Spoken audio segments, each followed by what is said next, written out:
I am a demolition laborer in one of my jobs. My name is Jim, and let me tell you something that happened weeks ago. It happened Wednesday, when we had received a demolition request. Our jobs aren't really that bad.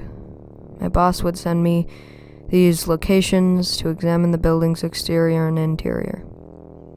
I would have written down a list of things and bring it back. Then after reviewing everything, we would send the entire crew out to begin demolition. Anyways, when I first saw what the building was, I was instantly snapped back to my youth. The building was for an old Banana Splits studio. For those who don't know what the Banana Splits are, it's a live-action show made by Hanna-Barbera, and it is about 4 goofy animals named as the Banana Splits. They would do goofy stuff a lot in the show. Many kids watched this show and even grew up with it. I should know for sure. I was one of them. I thought back many years when I was younger, watching the Banana Splits and singing the intro. After my good old memories of watching that show passed, I felt almost melancholic over the request. A piece of my childhood was ultimately going to be destroyed, and I was going to have a hand in it. My tasks involved me surveying the nearby area for can or dumpster placements, examining the exterior for what type of equipment would be suited, which I would always suggest our largest excavator anyway, as well as inspecting the interior for any potential problems lying in wait. I figured it would take too long to inspect the site, so I pushed it off until the last second. I arrived at the building at 4 o'clock.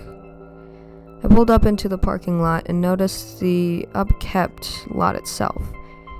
It was full of overgrowth from the surrounding of nature, with weeds creeping up through the cracks of the cement. I parked in front of the building and stepped outside, looking up at the worn sign. It was reaffirmed in my mind that this was the place where the Banana Splits was made. It was now dead. I walked around the exterior, marking down a few things on my clipboard. As I went, I stepped around the left side of the building and saw a slew of mud and dirt that was probably formed by bad weather. Everything was going well for the inspection. I stepped up to the front door, and when I pulled open the door, an almost gasp-like sound greeted me. It was like the building had taken its first breath in a long time. It smelled like that too inside. The scent of filled air and mildew filled my nostrils. But I continued. I pulled out a flashlight, which I always bring with me for jobs like this, and ventured inside. The most part of the whole interior had been gutted. All of the props and cameras had all been taken. All that was left was just a few decorations and the rotting stages. I scanned around with my flashlight, taking notes as I went. As I was walking into the backstage, I heard a noise coming from down a hallway. It sounded like something small and metallic, playing softly off the ground. I turned and looked at the direction of the sound and went down the hallway and was greeted with a large stage area. This was probably the stage where the Banana Splits would perform on. I called out asking if anybody was there. No response. Then I identified myself loudly and clearly that I was in the demolition company, and this building was scheduled for demolition. Again, no response. I walked towards the stage and after taking a few steps, I then immediately collided with something hard. I stumbled back, rubbing my face, wondering what I had hit. I shined my light ahead of me. Two small black, lifeless-looking eyes reflected back at me. Startled, I took a few more steps back. A moment pasted before I released. It was one of the Banana Splits members, the orange grinning gorilla, with glasses to be specific. All of their names, except for the dog, who was Fleagle, had all been lost to me. The gorilla stood in place, staring at me with a grinning expression. Holding a clang in his hand and a drumstick in the other, I turned and shined my light and spotted the other Banana Splits members. The lion and the elephant, along with the gorilla, were all aligned in a neat row. I thought it was odd that Fleagle wasn't in the band. I called out again, asking if anybody in the building and that they should leave right now. But once again, I received no response.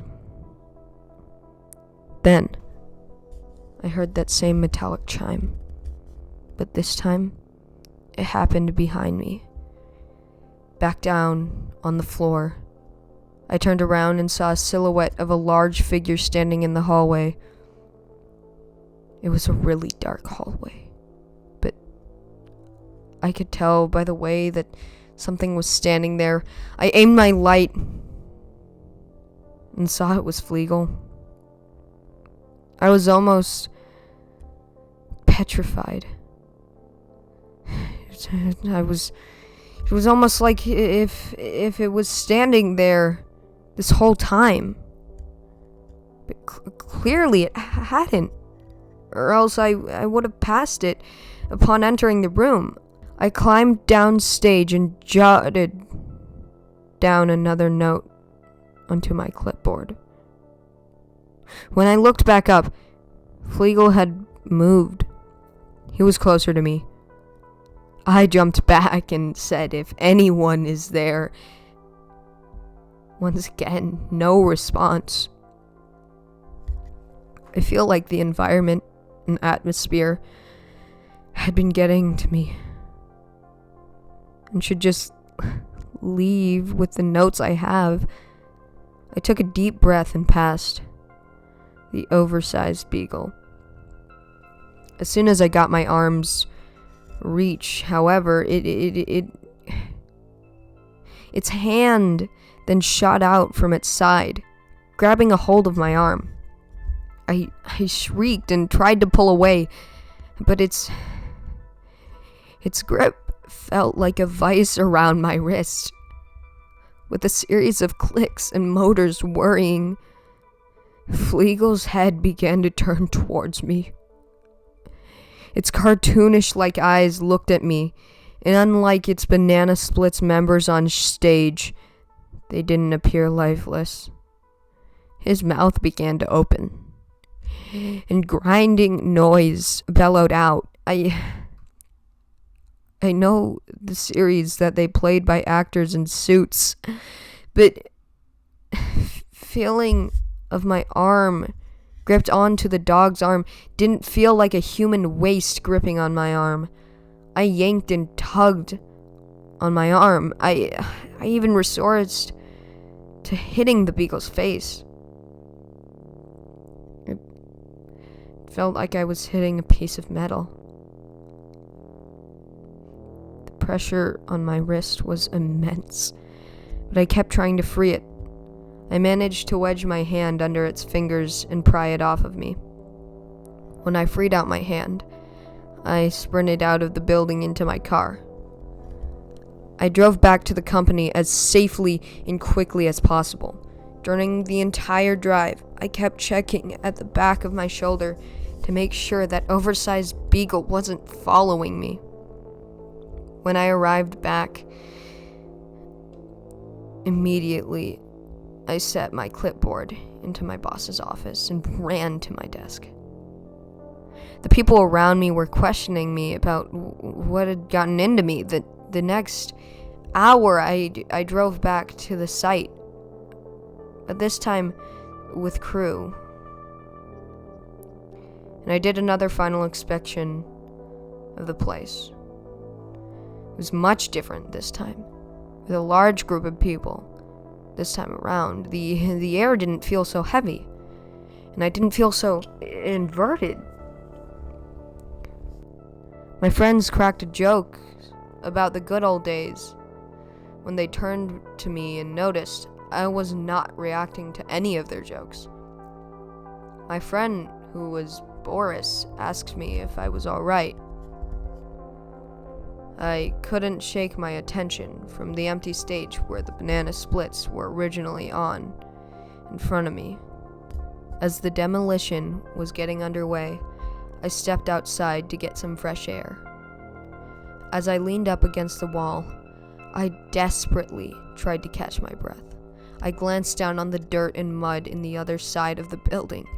In the mud, I saw multiple sets of unnatural footprints, all heading off into the woods nearby.